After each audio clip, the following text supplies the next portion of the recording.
Growing up as an only child in a modest household taught me the value of resourcefulness and ambition from a young age. My parents, though not wealthy, managed to provide me with a solid education. "Alina, make something of yourself," they often encouraged, and so, fueled by their support, I pursued a career in fashion design. College was a transformative experience. It was there that I met Samuel, another aspiring designer who matched my determination and creative flair.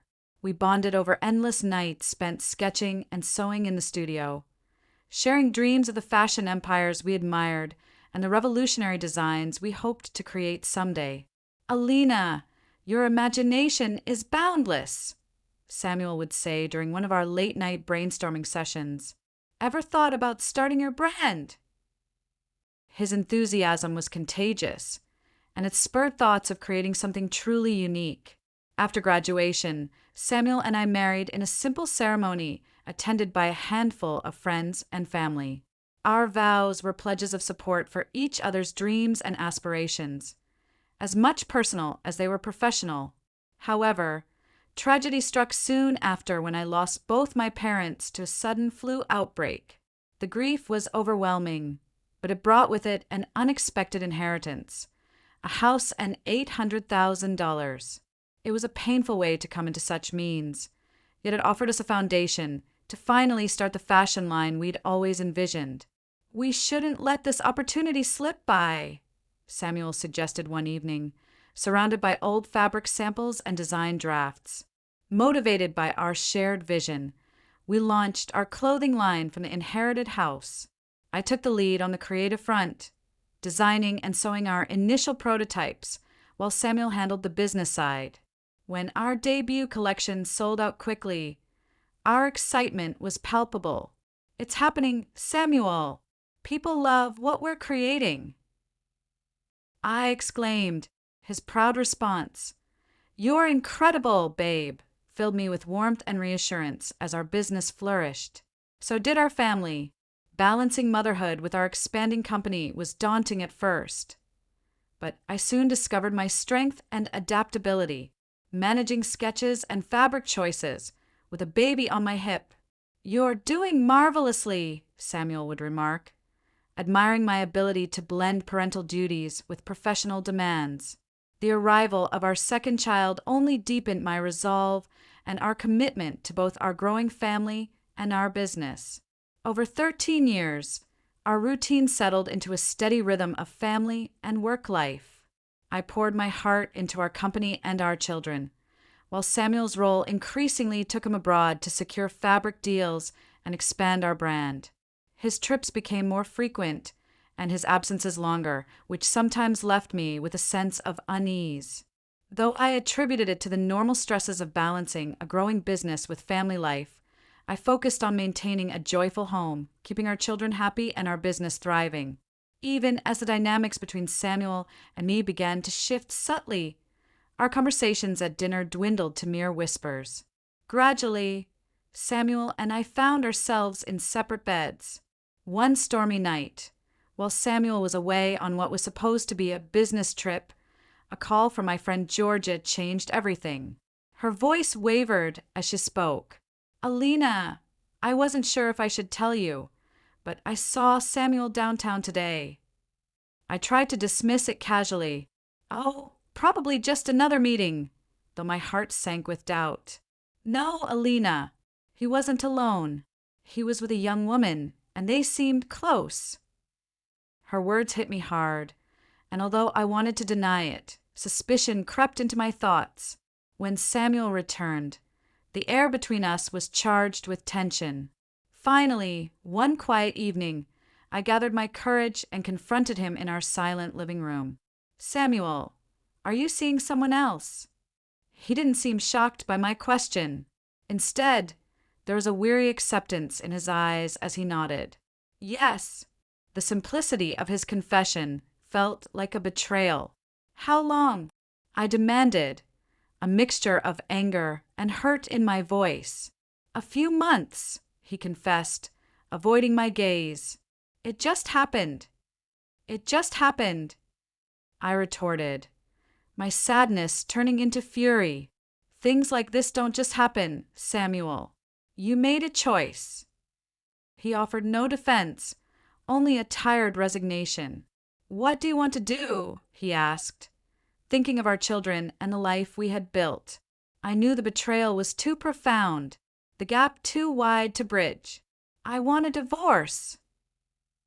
To my surprise, he didn't object. If that's what you want, I won't fight you. And just like that, after 13 years, our marriage was ending. Not with a battle, but with a quiet surrender. We divided everything evenly. I kept the house, and we shared custody of the kids. The entire process was handled with unsettling efficiency, as if dissolving just another business transaction. Life after the divorce was a mix of highs and lows. The house felt emptier, and the children, sensing the shift, clung to me more.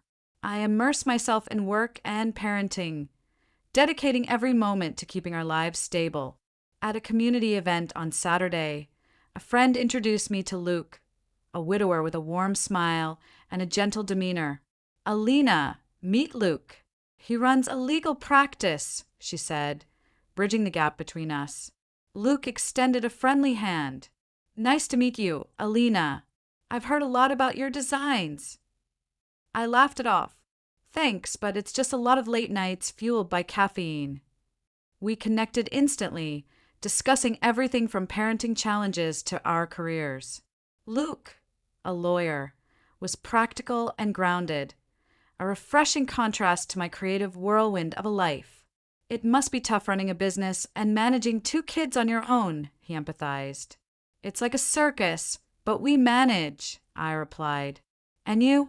How's solo parenting treating you? He sighed, a touch of melancholy in his tone. It's not easy. Lily misses her mom a lot, but we take it one day at a time. Our friendship deepened from there. We met for coffee while the kids played, and it was comforting to have someone who understood the trials of single parenting. Luke's steady presence became a reassuring constant in my life. A few months later, while the kids were absorbed in a movie, Luke and I sat on the porch, enjoying the cool evening air. Alina, I've been thinking. Luke started, hesitating a bit. Would you be interested in going out sometime, just the 2 of us? His question caught me off guard. It had been quite a while since I'd even thought about dating. Are you sure that's a good idea? We both have our kids to think about, I replied, a bit wary of complicating things. He smiled reassuringly. That's exactly why it makes sense. We understand each other's lives, the whole package. Dating Luke felt like a refreshing new start. He was thoughtful and straightforward. Traits I had grown to appreciate deeply. The kids loved him too, and Lily, with her bubbly personality and infectious laughter, quickly went to a special place in my heart. One evening, while we all enjoyed dinner together, Luke gave me a serious look and said, Alina, I know it might seem soon, but everything about this feels right. How would you feel about making this a more permanent arrangement?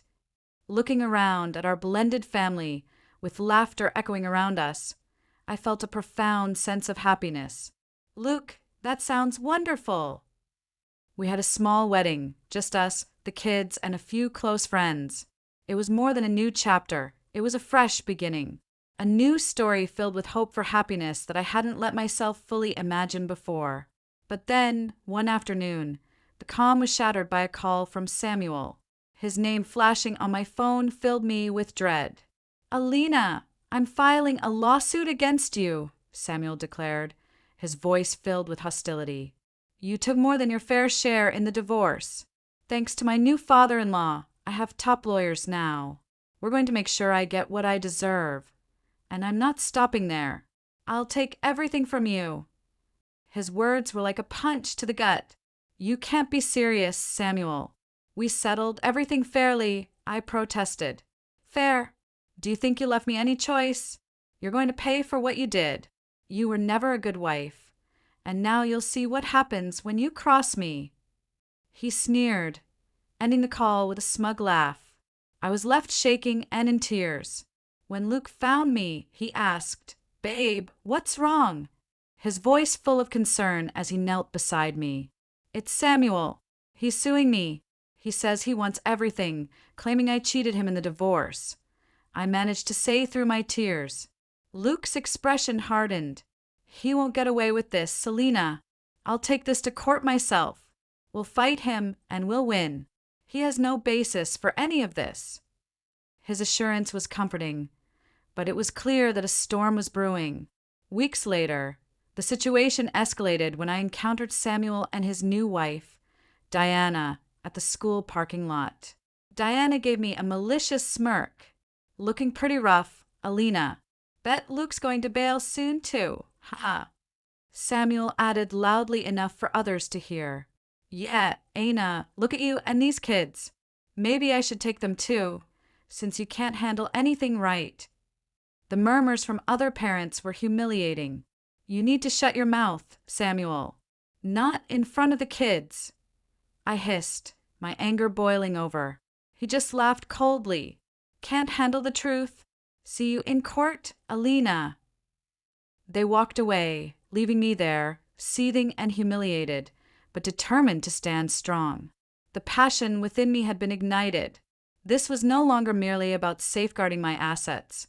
It was about preserving my self-respect and securing my children's futures. "We need to delve deeper, Luke. There's more beneath the surface of this lawsuit," I declared upon arriving home. Luke was quick to concur. "Let's hire a private investigator, someone who can discreetly unearth whatever Samuel is concealing." The following day, we engaged a highly recommended PI known for his tact and thoroughness. After briefing him on the entire scenario, Samuel's unexpected lawsuit, his threats, and his new lifestyle, I made my expectations clear. "Mr. Hudson, I need to understand who he's associating with, what maneuvers he's making in his business," I instructed. The PI jotted down notes and assured me he would begin immediately. "You'll have all the details soon." The ensuing weeks were a blur of anxiety and anticipation, waiting for any update from the investigator. When my phone finally rang with news, my heart thumped so vigorously that I struggled to speak. "Mrs. Lux, I've discovered some alarming information about your ex-husband." Mr. Hudson began without any preamble. "Tell me everything," I responded, bracing myself for the worst. "Well, it appears Samuel has been engaging in several dubious activities. Most shockingly, he's involved in a relationship with an underage girl." "I have conclusive evidence of this," he reported. Shock and disgust overwhelmed me. "That's appalling. Can we use this in court?" "There's more," Mr. Hudson continued. "He has been covertly undermining your business, enticing your clients and key staff with better offers to switch to his side." The betrayal was profound, feeling like a sharp stab. "He's attempting to obliterate me and my company," I uttered, fury now overtaking my initial shock. "Yes, and there's proof of him trying to sell your reputation too. He bought a batch of subpar products and released them under your brand name to damage your image," Mr. Hudson added. After the call, I swiftly shared the details of Samuel's affair with his current wife, Diana, who had scorned me previously. Although it was a small act of retribution, she needed to witness the true character of the man she was defending. Within hours, Diana called me, crying uncontrollably. "Alina, I'm so sorry. I've seen the emails. How could he? I was terrible to you, and all the while Samuel was—" "Diana, calm down," I interrupted, my anger softening somewhat at her distress. "What's done is done. I believe you." She sniffled. "I want to help you, Alina. I want to get back at him." Cautiously, I agreed to meet her at a local cafe. When we sat down, Diana pushed a folder across the table. "These are documents and emails from Samuel. He's been diverting clients from your company to his. He's planning to ruin you completely." Flipping through the documents, the full extent of Samuel's treachery was starkly evident. He had laid a trap to discredit me and seize my business for a fraction of its worth. I looked up, meeting her gaze. Diana, thank you for bringing this to me. Let's not let Samuel know we're aware. We need a strategy. She nodded, wiping away a tear. Anything you need, Alina. I'm with you. As the court hearing approached, the alliance between Diana and me grew unexpectedly strong. We met often, strategizing over coffee at the very cafe where our plot against Samuel had begun. Diana was remarkably candid, contrasting sharply with her previous demeanor. Alina, I brought more emails today. Look at these, she said one afternoon, sliding a stack of papers across the table. As I perused the documents in front of me, each page revealed more of his calculated moves against my business. This is crucial, Diana. With this evidence, we can demonstrate to the court the extent of his actions, I remarked. Diana nodded, her expression resolute. I can't believe I didn't see this sooner. I'm fully committed now. Let's take him down. Our meetings evolved beyond exchanging information. They became sessions where we fortified our bond through our shared sense of betrayal. One day, as we were concluding, Diana sighed deeply. I once thought he left you because you lacked something. Now I realize it's he who's inadequate, not you. Understanding the full scope of Samuel's treachery, that he aimed to tarnish not just my personal life, but also my professional world, I knew immediate, bold action was needed to protect the trust built with our clients and suppliers over the years. I called an urgent gathering of all key stakeholders, explaining that the integrity of our brand was compromised by Samuel's deceptive strategies. Seated at the head of the conference table, surrounded by familiar faces, some I had known for decades, I addressed the group. Thank you for assembling on such short notice. I started my voice firm despite the inner chaos. You might have heard troubling rumors about our company. Today, I want to clarify the facts. I detailed how Samuel had been covertly undermining our operations by introducing low-quality products and attempting to lure away our clients by presenting better offers. He had even gone to the extent of distributing counterfeit products under our brand to degrade our reputation. As I revealed these details, murmurs of shock and disbelief spread through the room. I am here to affirm our dedication to quality and transparency, I continued. We are taking immediate steps to rectify these issues, including verifying the authenticity of any product sold under our brand and offering compensation for any substandard goods distributed. The attendees nodded, some visibly relieved by our proactive measures. After the meeting, many approached me expressing their support and appreciation. We've always valued your leadership and your products, Alina, one longtime supplier commented. We're with you, not just in good times, but also when challenges arise. Fueled by this support, I decided to take our message public. We prepared a social media post to alert our customers about potential fakes and outline steps for verifying the authenticity of their purchases. The response was overwhelmingly positive, with many expressing their continued trust and appreciation for our honesty. As I read through the comments, a sense of pride washed over me. We were more than a brand, we were a community, and this challenge had only strengthened our bonds. When Samuel unexpectedly called proposing a settlement meeting, I was intrigued.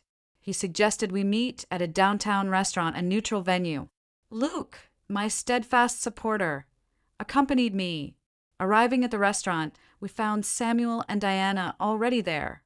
The atmosphere was tense, a stark contrast to the ambient noise of other diners. Samuel wasted no time. I've decided to be generous and forgive you, Alina, he began, his tone condescending enough to make my skin crawl. All I ask in return is for your best clients and a small compensation of $4 million. His demands were so ludicrous that I couldn't help but laugh. You must be joking, I said, looking him straight in the eye. My initial amusement quickly turned to resolve. Not only will I not comply, but I am also taking you to court, Samuel, for libel and copyright infringement. We possessed all the proof necessary to substantiate our case. Samuel's confident grin momentarily wavered, but he quickly regained his poise. "Oh, please, you think you can intimidate me? Diana's father has secured the best legal team money can buy," he boasted as he issued his threat. Diana, who had been quiet up to that point, suddenly stood up. Her chair screeched loudly across the floor, drawing curious looks from other diners. "Actually, Samuel," she began, her tone steady and unexpectedly calm, "I won't be financing your legal battles any longer. I'm aware of the affair and the underage girl. I'm filing for divorce." She reached into her bag, pulled out a stack of papers, and slammed them on the table before him. "These are the divorce papers. My father is appalled by your behavior, and his lawyers are prepared to support me, not you, in exposing your wrongdoing." Samuel's complexion turned ashen, his eyes flickering between the divorce papers and Diana, struggling to determine which was more devastating. He opened his mouth to plead, but Diana turned to me instead. "Alina, I'm truly sorry for everything. I was blind, but now I see exactly who he is," she said, her gaze filled with sorrow yet determination. "I understand why you left him. I'm leaving him too." With that, she walked out of the restaurant, leaving behind a stunned silence.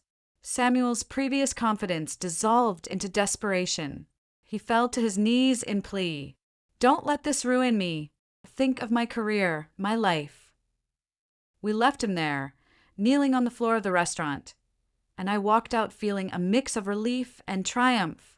Samuel's schemes to undermine me had not only failed, but had spectacularly backfired. The court later found him guilty of unfair business practices and ordered him to pay compensation. His reputation was ruined, and his unethical dealings had left his company not just unstable, but ultimately bankrupt. In an ironic twist of fate, I was offered the opportunity to buy out his company, a strategic move that expanded my business and solidified my position in the industry. It felt like reclaiming a part of my past that Samuel had tried to tarnish. One morning, as I reviewed new designs for the upcoming season in my office, Luke popped his head in, wearing a grin. "Hey, got a minute?" he asked. I looked up, smiling back. "For you, always. What's up?"